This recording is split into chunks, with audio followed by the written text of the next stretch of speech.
Hi అండి అందరికీ. ఈ వీడియోలో బాణసంచ వచ్చేసి మా అమ్మమ్మ గారి ఊరిలో సెలబ్రేషన్ అనమాట అండి. ఎవ్రీ ఇయర్ అక్కడ చాలా బాగా సెలబ్రేట్ చేస్తారు. స్వామివారి నిజరూప దర్శనమేమో మా ఇంటి దగ్గరలో ఉన్న గుడిలో అనమాట.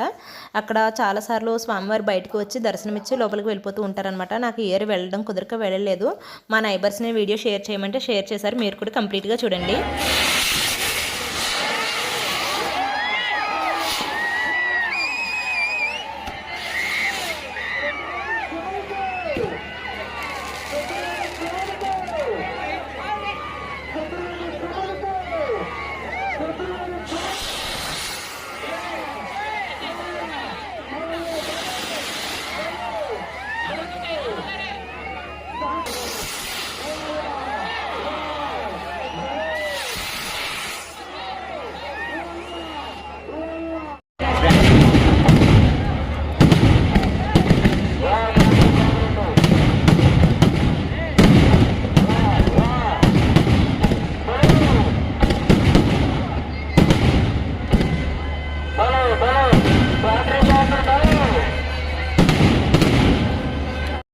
दिव्यैराभरणैर्विभूषिततनुं स्वर्गादिसौख्यप्रदम् अम्भोजाभयशक्तिकुक्कुटधरं रक्ताङ्गराजोज्ज्वलम् सुब्रह्मण्यमुपास्महे प्रणमताम् भीतिप्रणाशोद्यतम् ॐ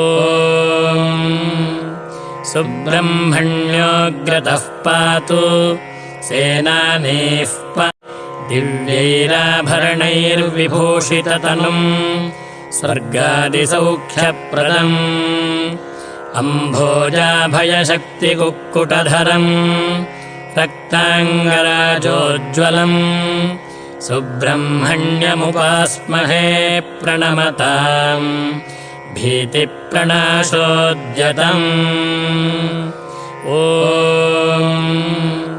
सुब्रह्मण्योऽग्रतः पातु सेनानीः